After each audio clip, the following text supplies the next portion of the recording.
Tá valendo. Bom dia para você que é de bom dia, boa noite para você que é de boa noite, boa tarde se você estiver assistindo isso no YouTube depois. Você está no bate-papo Mayhem e hoje eu vou falar um pouquinho só em português porque a gente conseguiu uma entrevista com um verdadeiro astro do rock.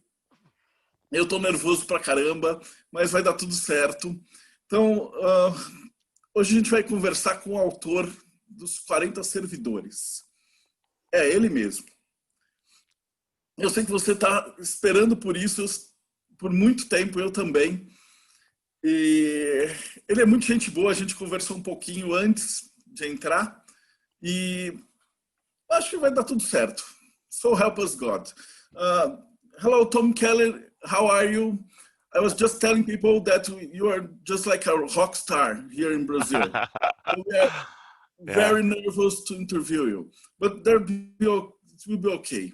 So how are you? I'm good. I'm good. Oh, I'm I'm in good form. The weather is terrible in Ireland. It's raining, but it's always raining in Ireland, so that's just the way it is. But yeah, good form. Things are going well. Adjusting to the new world that is the coronavirus, I suppose, and that's fine. All's good. Thanks very much for having me. I'm really looking forward to this. Well, the first question we always ask our guests is, you tell a bit about you. How did a little boy in Ireland became such a rock star in magic in Brazil? A lot of people that are viewing us, they just ask you, ask him about his trajectory, his journey. So could you please tell us about your journey? Yes. Most of my journey is a journey of things failing and not working out till eventually they did work out, I suppose. But that's the nature, I suppose, of all of these type of magic journeys that people go on. It's like Joseph Campbell and, you know, the myth, the hero legend, all that thing that we all kind of have to go through. But I suppose to really answer your question, when I was about 12, maybe 11, I had an aunt who used to come over. She used to live in the UK, and she would come over maybe once a year from the UK to visit us here in Ireland. And she was big into spirituality. She was big into theosophy, and had a lot of kind of new age books, and had read an awful lot of different things. And so I at that age, just became absolutely fascinated by the whole thing. Not really sure why. I always kind of gravitated, I suppose, towards magical ideas or thinking, but never in a kind of a sense of that I didn't think I was magical, or I didn't, I didn't remember past lives, or and I just sort of had this interest in what, basically what is going on, what is all this about, why are we here, what is all this. So when having those conversations with my aunt, and all this kind of new world of information opened out for me, because before that, I had just been exposed to Catholicism and Christianity. That was kind of the only thing that you could have in Ireland at that time, still to a certain extent now. So she introduced me to a guy called Stuart Wilde, who was a very kind of famous New Age author in the 1980s and early 90s. And he was huge. He was like one of the biggest New Age people on the planet at one point, and no one seems to really know him anymore, which is very strange. And I think it's mostly because he got very weird towards the end, and very dark, and very into conspiracies and end of world and doom and gloom and all this, and he kind of went off people's radar. But I was interested that I thought he said Wayne Dyer, which is interesting because Wayne Dyer, who is like possibly one of the biggest, most well-known American self-help new age type people, would have been a huge promoter of Stuart Wilde, and talks about him a lot. And again, there seems to be some sort of falling out as well at some point. I'm not really sure. But anyway, I got hold of these books. One of them was called The Quickening, and one of them was called The Force. And I ended up becoming absolutely fascinated by Stuart Wilde. He certainly wouldn't have thought that his teachings was magic, but there's an awful lot of, it's just, you could call it magic. It certainly has the same elements and the same attributes as magic, as we would call magic, particularly chaos magic. But he had a lot of kind of weirdness in it as well, and a lot of kind of opinion presented as fact, which is, you know, something that you have an awful lot in the New Age. But from there, I kind of got really into it, started meditating. There's a lot of exercises in those books about trying to increase your energy and affect the world, and, you know, become rich and famous and all of these kind of things. But it was more the journey of trying to, I suppose, in one sense, head towards enlightenment or awakening in the kind of Buddhist sense of things, more than wanting the stuff, you know, wanting the, you know, the car, or, you know, all the sex, or all of these things. It was not like, as much as I like things, I like having all these things, but it was never my reason for magic, or to my interest in things at that time, what I called spiritual, I suppose, rather than magic. It was more about trying to find out why we are here, what we're meant to be doing, and that kind of progression. So I got into a bit of theosophy, and I got into people like Alice Bailey. And while they're kind of good in one sense, they're very problematic in other senses. And they, I found them very depressing in many ways, because one of the things of theosophy and the Lucis Trust teachings of Alice Bailey is that your life is insignificant, your actual day-to-day life. And I'm like going, well, I don't think so. You know, I think it's quite significant. It's significant to me. And, you know, it was kind of as if the problems that people have were insignificant, and, you know, that you shouldn't worry about them, or trouble. You know, you should separate it from your spiritual thing. And what I liked about Stuart Wilde is that he was very much about, no, spirituality should be practical. We should be able to use it. It shouldn't be just books on the shelves that you can reference and, oh, that's very interesting. You know, it should be, you know, how do we use it? How do we make our lives better? How do we, you know, how do we get happier? You know, this kind of, there's a somberness, or a seriousness. People get really serious around spirituality, and things like enlightenment and awakening. And even people who claim, or not even claim, but people who are enlightened or awakened, an awful lot of them are very joyless, and there's no humor, and there's no, if, you know, you get this kind of very serious kind of aura of them. And I found that from an awful lot of different things. But then I got into people like Alan Watts, who is, you know, he's very serious about it, but he's quite funny. And he's, you know, he was, well, he died because he was an alcoholic, you know, so he definitely partied, and, you know, didn't take things too seriously, but had the wisdom, and, you know, did the practice and stuff. So I kind of hung around with Buddhism for a while. And I do like an awful lot of the stuff from the different kind of Buddhist teachings. And I really got into Tibetan Buddhism because it reminded me a bit too much of Catholicism, really. It's kind of the Catholics of the Buddhist world. And so then I went to college in my mid-20s, and I did holistic healing, which is, I did stuff like aromatherapy and reflexology and Reiki and all of that kind of stuff. And it was kind of a 2-year full-time course, which was quite interesting. And but I've never really intended to, you know, become a healer, or, you know, do any of these things. My main thing that I wanted to be is, I wanted to be a rock star. I wanted to be a guitarist. I wanted to, you know, I wanted to be the world famous best guitar player in the world. And it didn't work out. What actually I ended up being was a sound man, or a sound engineer. And I did that for most of my 20s. And I really hated it, because it was so close to what I wanted, but it's so far away, and that, you know, you're not the person on the stage, you're the person, you know, making the person on the stage look good. And that came very hard for me to deal with, in that I kind of, at the age of about 27, I was kind of going, I'm either going to stop being a sound engineer, or I'm going to end up being a sound engineer for the rest of my life and hating it. So I said, what do I want? What did I enjoy? What is it that I, you know, the whole follow your bliss? What is it that you want? And I remember how much I used to enjoy drawing, and how much I was into comics.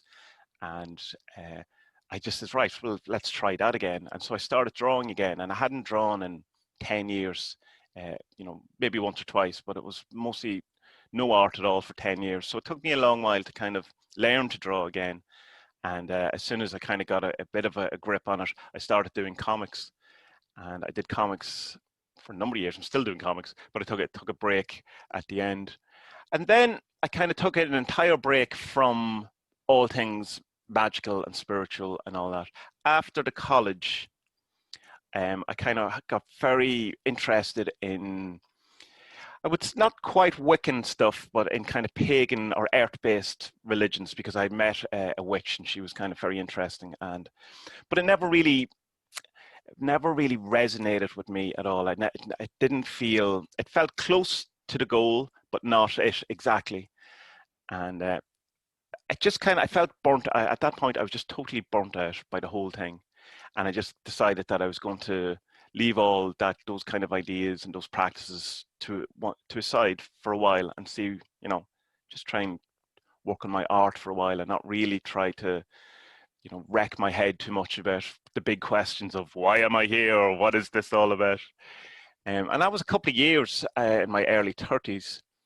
And then two things happened that got me back into it. One of them was I seen The Secret, that infamous, terrible documentary. And that kind of got me back into a kind of a, oh, right, I forgot about this. You know, I could look at this again. And then I seen Grant Morrison's this info lecture, you know, the Screaming Banshee one where he comes out and shouts at everyone and talks about sigils and all that. And that kind of put me then on the road of chaos magic, because while I had been aware of magic at that point and I had read a lot of Crowley and I'd read some Golden Dawn, and I hadn't really come across chaos magic in that way. And I think for a while I thought it was called pop magic because that's what Grant Morrison called it. So it took me a while to then find, you know, like Lieber Null or Psychonaut or, you know, Ramsey Jukes or any of these people, just because I didn't have the terminology. Although, like, he does call it chaos magic in that lecture. So then I found Rune Soup, Gordon White of Rune Soup. His blog started, I think, around 2010. And I think I found it around 2011, 2012. And just started doing sigils and making all this stuff. And then came out, you know, this whole idea of hyper sigils that Grant Morrison has. So I did a hyper sigil comic called Them, which ultimately led to the creation of the 40 Servants. When I was doing the hyper sigil of Them, that comic, it felt like it failed because I didn't realize that it was going to take so long for it to happen. I was kind of expecting, you know, you draw something and then tomorrow it happens, and it doesn't obviously work like that. And kind of, even when I was talking about it on the website initially, I do a whole breakdown of the whole hypersigil elements of the comic. I kind of said it was failed. And then I had to go back like a year later and go, no, it didn't fail at all. I was still in the middle of it unfolding. So kind of the 40 Servants is, I think, possibly, I may be wrong, it might still be within that hypersigilance, but I think the 40 Servants is the result of Them. And Them starts with the main character having a success, he's done something, but then it goes back in time to a very low, and it's about dealing with depression and not getting on with the world, and life not being what you want it to be, and all this. And my life went like that too. I dipped very, very low, got into very kind of dark, depressive states, and I felt that, you know, the world was a horrible place. Life was very, you know, not a place worth living. All the like really dark, not good places, which is echoing exactly what happens to character in that comic. So it came to a point that it looked like not only was my rock star dream that it failed in the 20s, that my comic and art dream was going to fail in my 30s, because I was coming to the point where I just wasn't able to make enough money to keep going, that you know, I got very much in debt, and it looked like I had maybe, I don't know, a few months left where I could do something before I'd have to go off and get a real job, you know, and work in an office or sweep the streets or do something like that, and you know, have the horrible life, you know, just that, you know, go off into the distance and, you know, terribleness. So I said, I'm going to do something that's absolutely just for me, that it's not trying to be famous, not trying to make money, not trying to impress other people, not for anyone else, not thinking about anyone else, just solely for me. That's something I would use. And I was say, right, I'm going to take all the ideas and all the different bits of art and all the kind of things that I like about art and I like about magic, and I'm going to create a divination magic system for me. and then I'll release it into the world. And if people like it, they like it. But if they don't, it doesn't matter because I'm going to do it just for me. So I spent a few months on it, got it the way I wanted, and I decided I was going to release it in like, it was coming up to Halloween, so I wanted to release it around Halloween. So I said, I better put some sort of PDF or write something for the 5 or 6 people who are going to be interested in this. So I wrote like that entire first PDF in like 2 weeks, and that's why it's so terrible. And that's the one that got translated in Brazilian Portuguese, and that I think led to an awful lot of confusion. Obviously, I did rewrite it, and the Grimoire of the 40 Servants is, you know, the properly written version of it. But I did honestly think that I would release it, you know, present it to the world, and maybe 10 people would think it's cool, and then 2 weeks later, that would be the end of it, and I'd go off and start, you know, my terrible office job, or, you know, cleaning the streets or whatever it is. But very, very quickly, it just kind of took off, and people seemed to resonate with it and enjoy it and use it. So yeah, so then 40 Servants happened, and then all this happens. And so yeah, it's that I think that's the kind of all of my, well, obviously within all of that there's like different ups and downs too, like, and there's different areas of that I'm sure I haven't covered. I'm sure I was into you know, just Robert Anton Wilson things, there's loads of things. But that's kind of the basic how I got from being a kid to where I am now. Well, do you know that in Brazil, the 47's Facebook group has over 150,000 people? No, I did not know that, because the last time in Brazil, when you say 40 servants, it's basically synonymous to chaos magic. Right, okay, that's quite cool. Chaos magic. So you said you understood like pop magic was synonymous for chaos magic. In Brazil, yes. The 40 servants are synonymous to chaos magic. Right. That's very, very odd for me, but you know, very nice to hear as well. I did spend some time in the Brazilian groups on Facebook, but I found it very I don't know, I kind of found it was better to let people just do whatever they wanted rather than try to in some way, because people, particularly in Brazil, got particular ideas about how the 40 servants work and about how to use them and stuff like that. And I didn't want to come in and go, oh no, you have to do it this way, or you have to do it this, you know, as if some sort of authority, because the whole point is that people should find their own way. And, you know, if I say, well, this is the way I do it, then it becomes a sort of a law or a rule. And there shouldn't be rules. It should be the way you want to do it. So I tend to only dip in and out of the Brazilian 40 servants groups if someone tags me or someone directly asks me a question.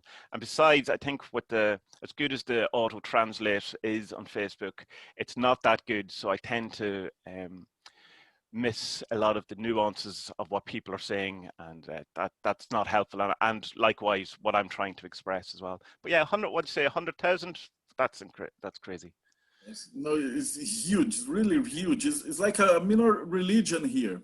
Right. Oh no, well, we don't need more religions, we need more freedom. So we'll get to that later.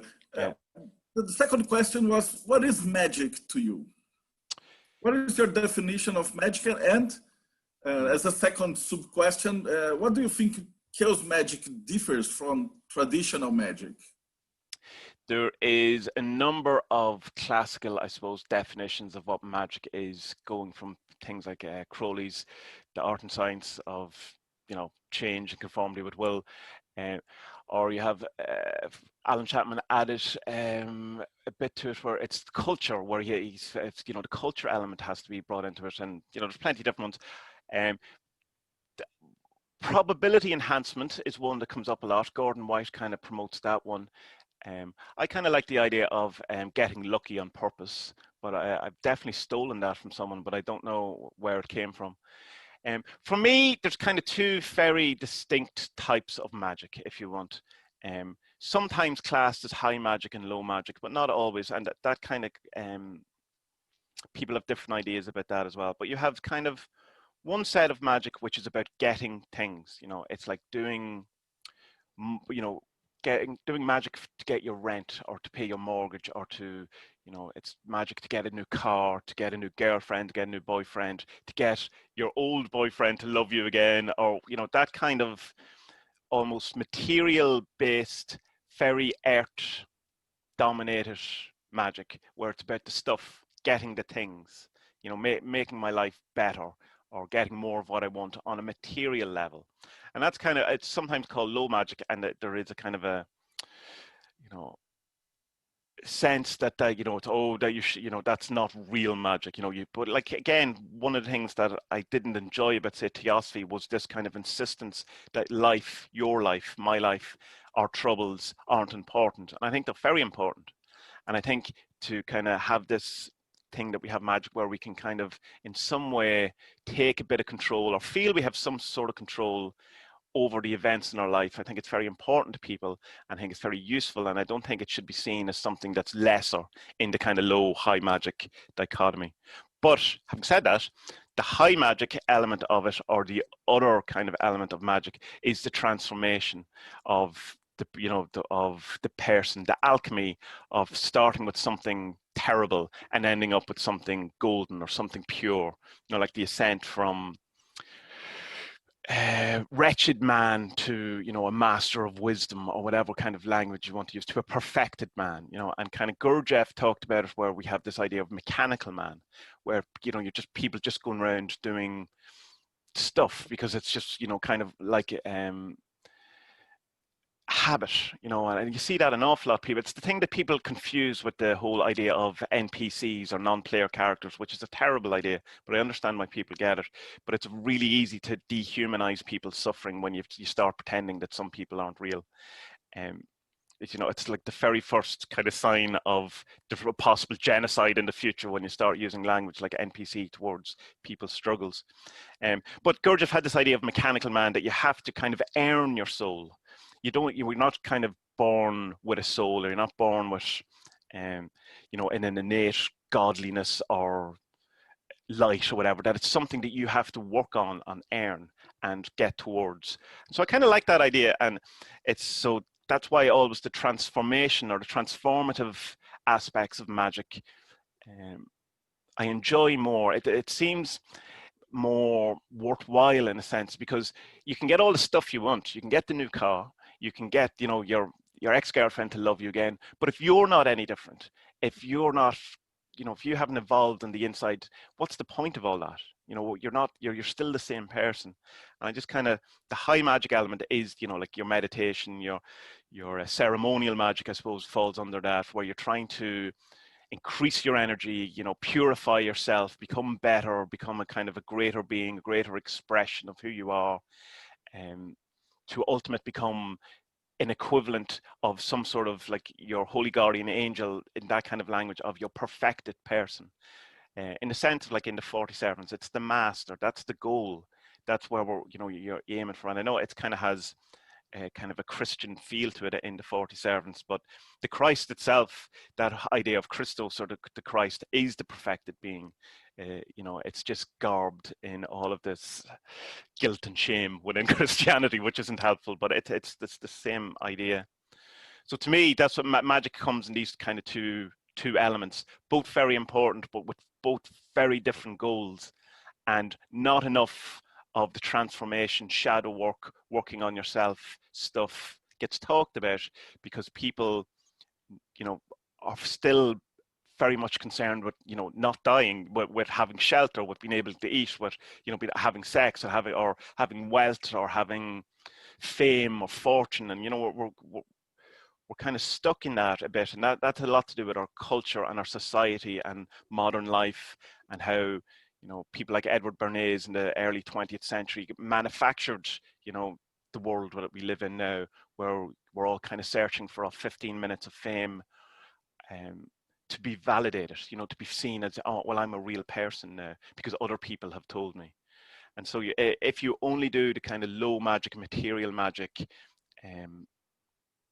there's a kind of a danger that you don't become a better person. You don't learn your lessons. You get stuck in the same kind of problems all the time. You know yourself that we tend to run into the same type of relationships or the same type of problems, or we end up in the same crappy jobs, and that's great. We can attack that with magic. Let's do it. Or we can, you know, get to the cause of it and see where our shadow is playing out and where, you know, let's destroy it. But equally, if you spend too much time doing the transformation stuff and, you know, ooh, holy Joe, and, you know, sit in a cave for 15 years or whatever, you're not dealing with the day-to-day life of, you know, what life is about. You know, it has to be a balance of both things. And but not, I think there isn't enough kind of the particularly in chaos magic circles, there isn't enough of the transformative awakening, enlightenment pursuit happening, and I think it would help people an awful lot to kind of do some more shadow work. So what was the second part of your question? Second part was, what do you think chaos magic differs from traditional magic? Well, I think it differs in the kind of, it comes down to what do you think is the reason why magic works.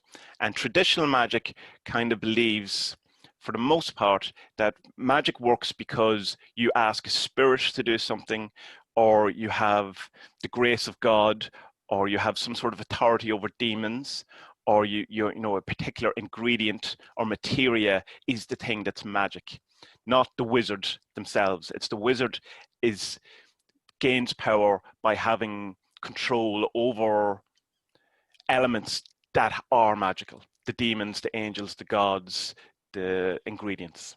Whereas in chaos magic, my understanding of it, my reading of it, is that it's the wizard himself is the magical person, and it's his belief is why magic works. It's that his consciousness, hers, their consciousness, that is the magic. It's not the reason why the letter banishing ritual of the pentagram works is because, from a chaos magic point of view, because the magician himself makes it work, thinks it works, it's his belief. So I think that's kind of the main difference. Now, of course, there's, you know, elements of belief involved in traditional magic, and there's elements of materia involved in chaos magic too.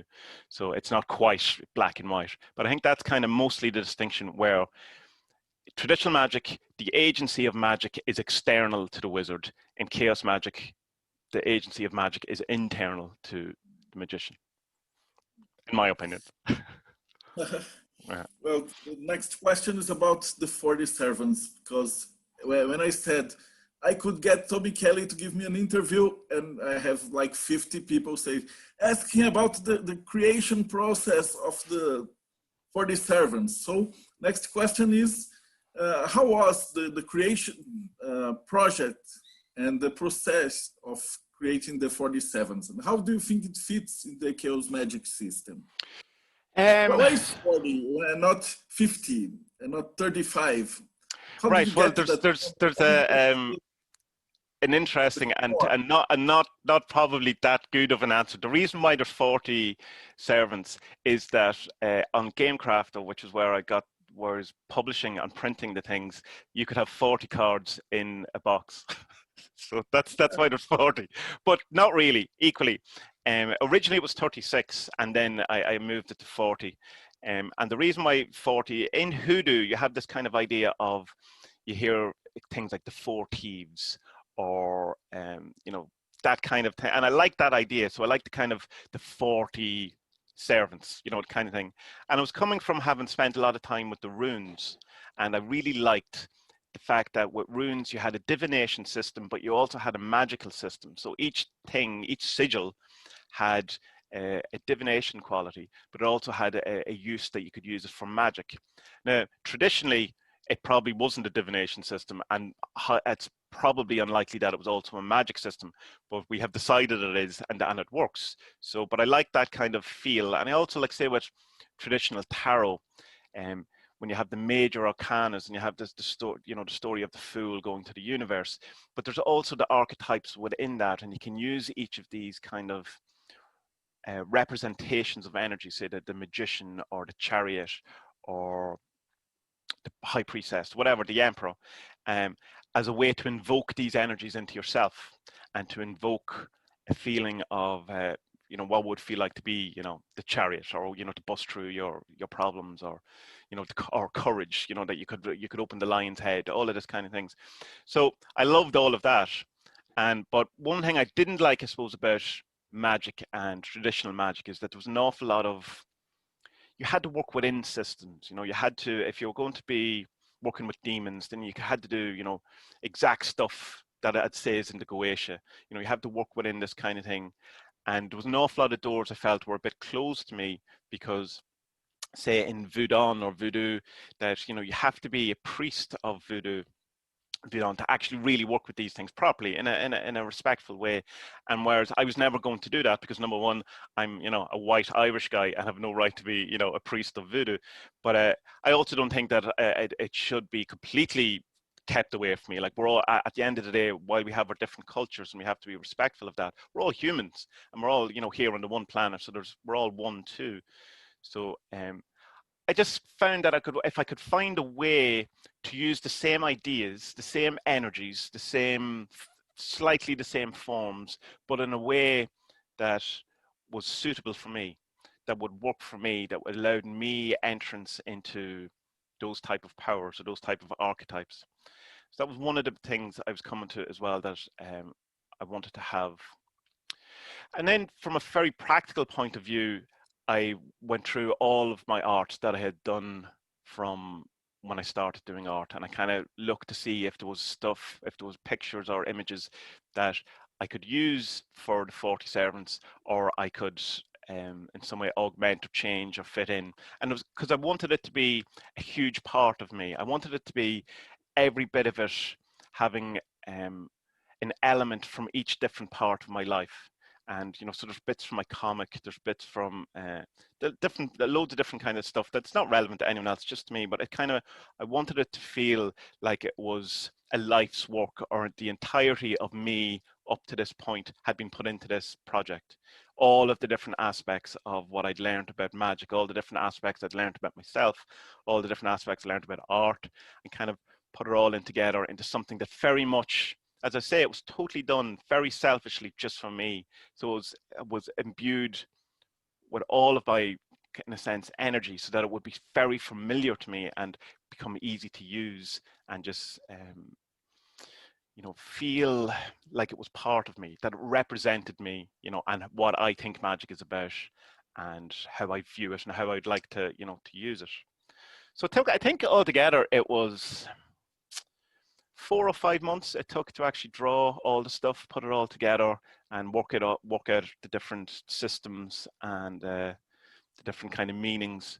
But I definitely felt, I'm hesitant to say this, I definitely felt like it had a kind of, in some sense, a journey of its own, you know, that I was just kind of witnessing it. But it's not channeled. I don't mean that. I don't mean it in, you know, it's definitely not channeled. I mean it more in the same way that that art is created, where you kind of, like, as Alan Moore talks about, you know, there's idea space, and you kind of have to let these ideas come through you.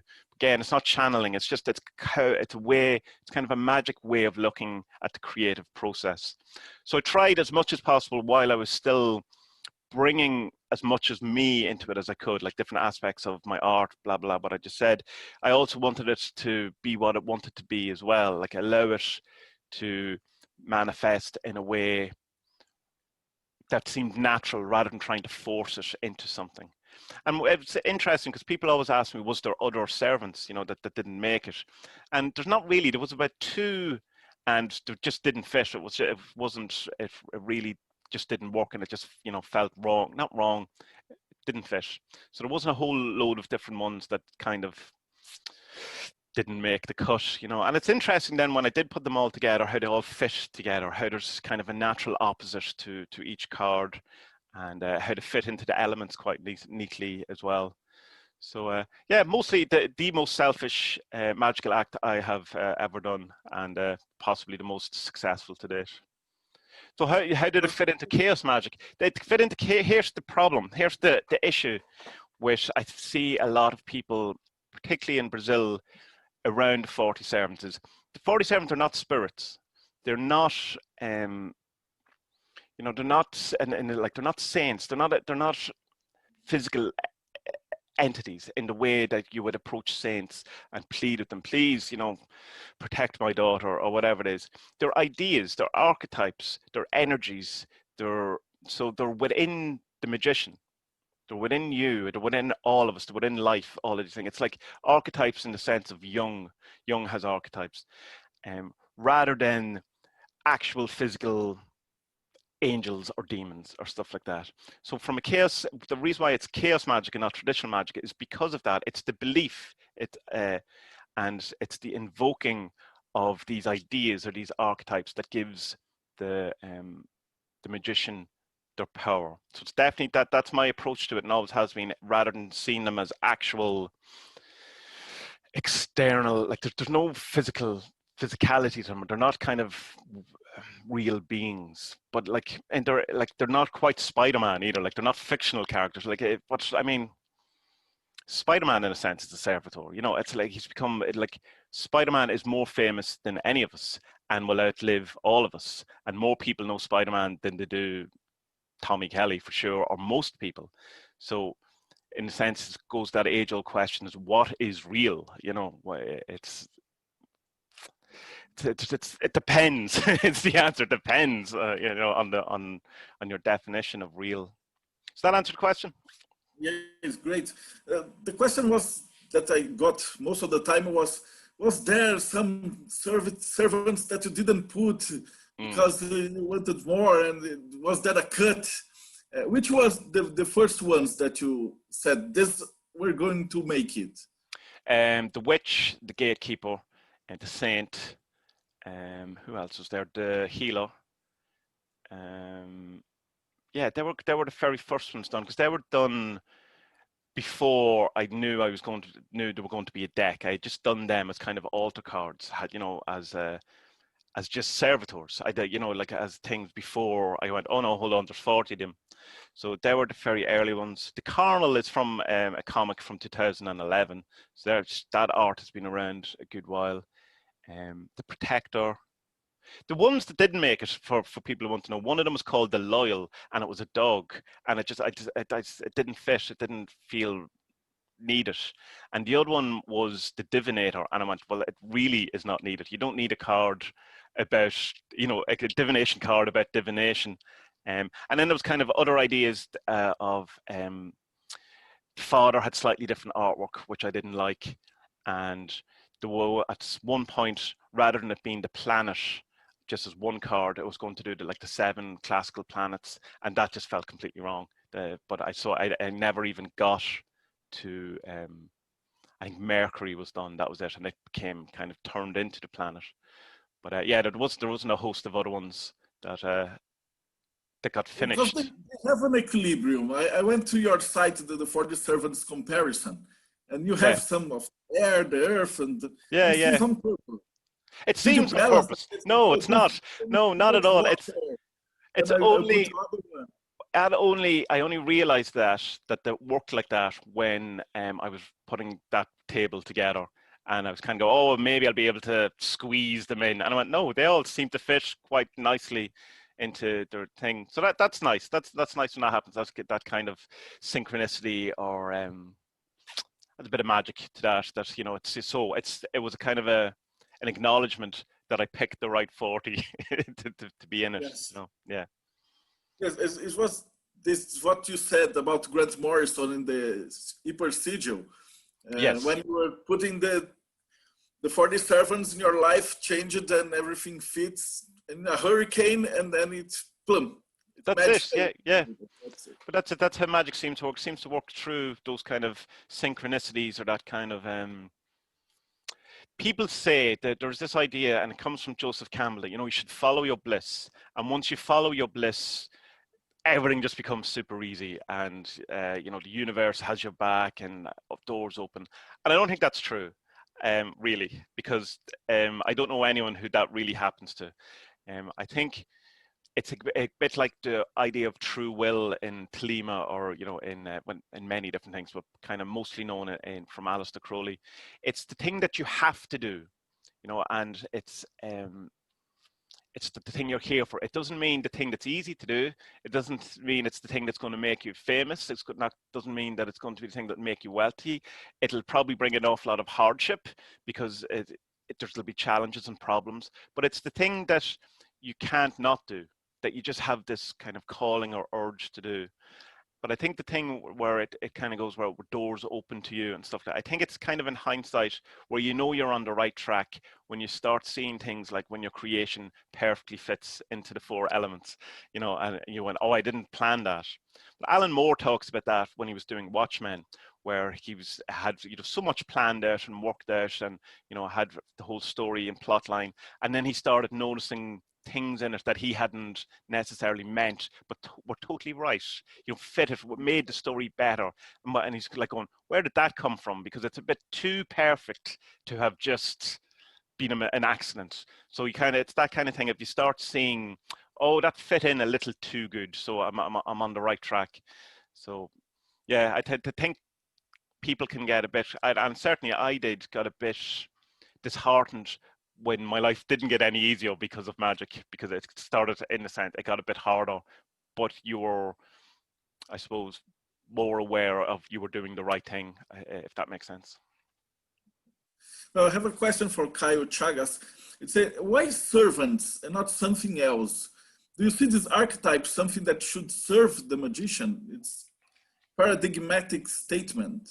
Yes, and it's a very deliberate one. It's because I didn't want people to see them as spirits or demons or gods that you had to go and beg them to do something for you in the way you have the saints or you have that kind of thing. It was to make sure that people understood that they were here to help you, not to boss you, not to tell you what to do. They're not in control. They are instruments of the magician. And it's not 40 slaves. So it's not that it's not quite that level. It's like if you were a boss in a company and you had 40 people working for you, 40 people in who had individual expertise in a different area, you would be telling them, I need you to do this because I'm the boss. You wouldn't be going, oh, please, will you do this for me? Please, it's not that relationship. So that's why it's servants. That's why it's servants to show the hierarchy, but also not slaves, because it's not.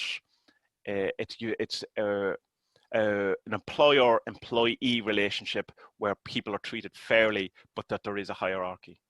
But yeah, that it's a very deliberate kind of way of doing it. The next question is about how do you feel your place of birth, Ireland, has affected your magical path? But it was made because here in Brazil, we are Catholics. Mm. And the mostly people who use the 40 servants, they became the 40 saints. Yes. And they were asking me if you planned that. You already said no. But no. Here, they're not like servants. They are like saints. People in Brazil began to pick up the servants and start praying for them and make altars for them. And then there's a tradition in Catholical here that when you ask something to a saint and he concedes you that, he grants you that wish, you have to post something in a newspaper saying, yes, yeah, we have that here. Yeah, we have that here. Yeah. For the grace. I don't know if you have that in Irish. Yes, we do. Yeah, very much. Yeah. But it's, you see, an awful lot of the reason why people treat them as saints is that there is elements of that saint thing in the 40 servants. Like there is the kind of, you should make a public acknowledgement of if you got something, in the same way that people do with saints. But that's more out of respect, and you should say thank you to people, or when something nice happens. It's not out of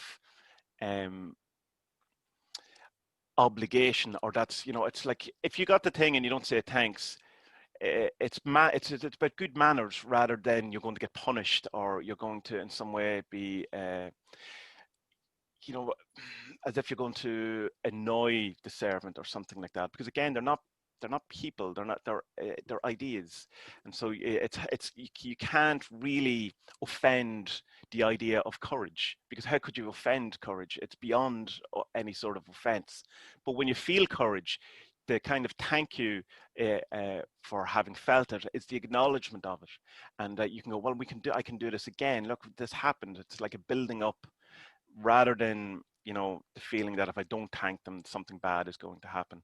But I do like the idea of the public thanks, but it's also because, classically speaking, that you have to have a food for servitors, because that's the way to work.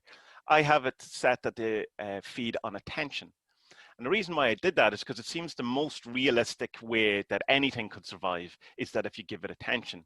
Because you could throw, I don't know, throw sugar at servitors all day, and you know, what good is it to them? But attention and use, and, you know, the people using them and talking about them keeps them alive, because that's how all things are kept alive. That's how I should say Shakespeare's plays are kept alive, because the people keep performing them, people keep talking about them, people keep acting them or thinking about them, or, you know, doing new things with them, so it's kept alive. Whereas there's a million plays from the last 1,000 years that no one knows anymore because they weren't given the attention. So that's, I think, a kind of the best way of keeping something alive is through the kind of the process of attention. But yeah, no, I understand the kind of need for wanting to place and seeing the servants as another saint. And if it works, great, do it. You know, have at it, brilliant. I'm delighted. But it just can. There's a problem. One problem with it is, again, you're giving away your power to an external agency, and there's enough in our lives where we give power away to external agencies like governments, or, you know, banks, or, you know, the lawmakers. We've even our families or anything like that, where we give away our kind of sovereignty or our own kind of kinship or rulership. And with magic, I'm so into people empowering themselves, and then, you know, you increasing your magic, you becoming much better, you becoming able to deal with these things, that I feel that if you're just using the 40 servants as an external thing, to another thing to go need permission from, or please help me, or, you know, you have the power and I have no power, that I think that that's ultimately not helpful in the long run. But it can help to get you to the next thing. So I would suggest that rather than begging the healer to help you heal, would be to invoke the energy of healing into yourself and be the healer. That's the way I do it. For the most part, I do speak to them out loud, but I know I'm speaking to the general principle of healing, say, that the healer represents, or the general principle of oppression that the opposer sense, rather than an individual. It's like that. The feeling, it's like trying to speak to happiness. You know, we have embodied it in, say, you can embody happiness in the word happy, you know, HAPPY, but it's not happy. You know, that's not happy. We just recognize it. Or you can, you know, can see a picture of a smiling child. You go, oh, there's happy, but it's not it. So it's kind of, if you can see servitors, my understanding of servitors as embodiments of ideas or ideals, or things like happiness, courage, that kind of thing, that you can invoke, bring into yourself, and you become better. But at the same time, you know, if it works externally, you know, to go, please, yeah, I need some healing from the universe, and it works, go for it, with the knowledge that you should be working on yourself to not need it eventually. Is that fair? Is there any statistic on the favorite servants around the world? In Brazil, it's kind of. Right, well, that's interesting, because I would say most of the people from Brazil who talk to me about the fixer. So I would assume the fixer was but that's because there's a poor understanding of what the fixer is, I think, which I've tried to address a number of times. People think it's some weird price that you have to pay the fixer. Like one guy said, the fixer told me I had to pluck out my eye. And I was going, no, that's not it at all. The price to pay the fixer is always something to do with what you're asking to get done. So it's like, I need a new job. I'm asking the fixer for a new job. The price you have to pay to the fixer or to the thing is doing the work. It's doing the CV, applying for the job, turning up for the interview, being the best you can be, studying whatever it is you need to study to get the job. That's the price. It's, if you want to be a writer, you have to sit down and write. So are you willing to pay the price of whatever it is you want to do, rather than some sort of sacrifice to the fixer? Like, the fixer's not going to come for you if you know, it's just not going to happen if you don't pay the price. Anyway, that's a sidetrack. So yeah, the carnal, I can understand, because like everyone likes sex, you know, everyone wants to feel better about themselves, everyone wants to feel sexy, everyone wants to yeah, so I understand it. But there is another element to the carnal, which is about you know, being secure in yourself and being, you know, not looking for the validation from outside, you know, not being needing people to tell you you're good looking or that you're sexy, or, you know, not needing to sleep with, you know, 500 million people to prove that you're, you know, you're some sort of man or whatever it is. It's about having a quiet inner confidence that ultimately exudes that kind of sexiness that can only come from being secure in yourself, rather than a kind of, you know, yourself, someone who has a there can be a desperation to someone that's very off-putting, even though all things considered they're a good-looking person. You know, it's just, it's the attitude, I think, is important. But I wouldn't have said that the carnal was the most popular. The witch, I would say, is probably the most popular in America and here, like in the English-speaking, that she seems to come up the most. Some of them that are very unpopular. No one talks about the thinker ever. That he never comes up. Or who else doesn't come up? The explorer doesn't get talked about much either, or the adventurer. A couple of them, but I really like the thinker, because I think it's a very helpful idea to have, particularly in magic, where you can get a bit too caught up in magical thinking, or thinking, you know, you tend to not have bring rationality to some situations where you know, and you can see that kind of happening on the world stage, where you have, you know, various ludicrous conspiracies, but people buy into them because it feels right. You know, it feels like that is the way, you know, so sometimes you have to think your way through things logically rather than feel your way.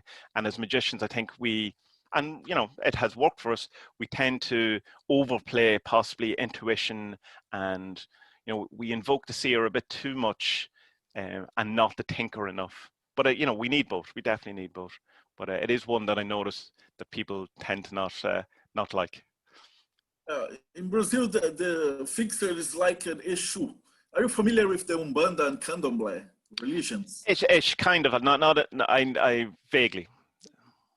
In Brazil, among magicians and chaos magic mostly, and Facebook magics, Umbanda religion is they summon spirits and incorporate an evocation and invocation, and it's really famous around here. Right. So I believe the fixer, it has the same abilities and the same archetypes of the issue. Yes. Right. That okay. is a real famous entity of this religion. That's why. Maybe in the United States, the Wicca, probably the witch. Possibly. Yeah. And that I would say, but even you have that, I suppose, in Europe, there's an older kind of witchcraft that people would resonate with too as well. But I suppose, yeah, the fixer, like ultimately you are the fixer when you ask the fixer for help. You are the person who's going to do this. Whereas I think in what you're talking about, it's the spirit themselves. They kind of are going to do it for you. Is that the way it would work? Andre asked me to ask you if there is a chance that one of the god, they consider them gods, overtake the pantheon or something like this. I don't think so. There isn't necessarily a hierarchy within the 40 servants. There isn't a leader. Like the saint is suggested as someone you could use to introduce you to the other servants, but it's only a suggestion. It's not, it's not a rule or a law, and you certainly don't have to do it. And the reason why I use the saint is because that's his function, is as an intermediary, someone who speaks to who has connections, if you want, that you don't, and so that it seemed a fitting type thing. But Robbie, Chariot's Wheels, Robbie came up with the witch introduction one, and it's very popular, and people and I can totally see why that would be. But I don't think it's not like it's. I don't see it as like, you know, the goetic demons, where there's a definite hierarchy, where here is this demon and this is Lucifer, and he's in charge, and it's not like there's no way that Boone is somehow going to change the hierarchy and become, at least that seems, and there isn't that hierarchy in the 40 servants, in that they're not spirits, they don't have their own volition outside of being exactly what they are, in that the healer has no ambition, or the carnal has no ambition to be a leader, because she's the carnal, and that's all she is. She's an embodiment of that energy. And it's like there isn't a kind of I suppose, a military element to it, where, oh, well, I'm going to take over, because that wouldn't be in keeping with what that idea or that archetype is. But certainly people will have favorites, and some people will have cards or servants over other ones. Ultimately, the master is the high card in it. If you go from the high magic point of view, is that's where we're ultimately trying to get to, is being the perfected person. So if there is a hierarchy, he's definitely at the top. But that's just because that idea is the very top. It's not that it's part of a system. It's just perfection is perfection, and there's nothing above it, kind of thing. Yeah. So no, I wouldn't say so. Okay. Well, we are almost at the ending. Okay. There's a question I ask all our guests. It's, according to your beliefs, what happens to a person after they die? I have no idea. I don't know. And I would be suspicious of anyone who says they do know. I at different times, I have different ideas, different opinions. I'm not sold on reincarnation. There's something just doesn't fit. It doesn't seem logical to, if it's all about learning and evolving, why you would split up into so much smaller different things and continue into smaller sections to evolve, rather than just constantly just bringing it all together and evolve. Like we all die, all go back to the one. But why separate again back into Tommie or whoever is the thing? But I don't know. There's a huge chance when you die, that's it. That's the end of it, and that ultimately we are. There is even if there is a kind of a plan or a destiny for humanity, it mightn't involve me or you. It might involve the totality of evolution, so that we eventually in 1,000 years reach some sort of understanding. But we're long gone. It's just humanity as a whole has become godlike or something. I know Joe Rogan likes to think that the whole point of humanity, or Elon Musk, is to create artificial intelligence, and that's why we're here. But I don't know, that seems a bit too science fiction-y to me. But what do you think happens when we die? I'll throw it at you. I usually tell people who ask me, say, study hermetics and magic and art. Yes, yeah. You can say there's religious people and atheist people. If atheists are correct, when you die, but you created the 40 servants. They will live on. That's it. Yeah. If the spirituals are right, then when you die, you will reincarnate, or probably at another level of conscious or whatever, but you already did a good service. So you live on. Yeah. And if the most Catholic people say, we are all going to hell. But when you get to hell, you just talk to me, because since I'm Freemason and I have all this occult stuff, and then I probably have a castle over there. Nice. Nice. Yeah, I could find you when I'm in hell. Definitely. Awesome. You all go to hell anyway. Yeah, that's where all the fun people are anyway. So. And our last question is, what advice would you give to people who are just getting started with magic? Start with meditation. A lot of people who are just beginning, and the 40 servants is a gateway to magic in Brazil. I think so. Yeah. A lot of people who start dealing with magic with the 40 servants. It's a kind of a responsibility. Yeah. What advice would you give these people? Two things that come to mind straight away. Don't do anything with magic that you can do normally, that you just don't become lazy. Like, don't, if you can fix your own gate, fix your own gate rather than trying to get magic to fix your own gate. If you can pay your own rent, pay your own rent. So that sets you up in a habit of building up your own power and, you know, becoming. I feel that the object of the game is for the wizard to become powerful rather than to, you know, have a better relationship with external factors that make them powerful, as we discussed earlier. So if you can do something, if you can achieve something without magic, achieve it, and you leave the magic for the bits that are at the moment out of your reach. That I think there's a lot to be said in that. The other one is meditate. Start meditating immediately.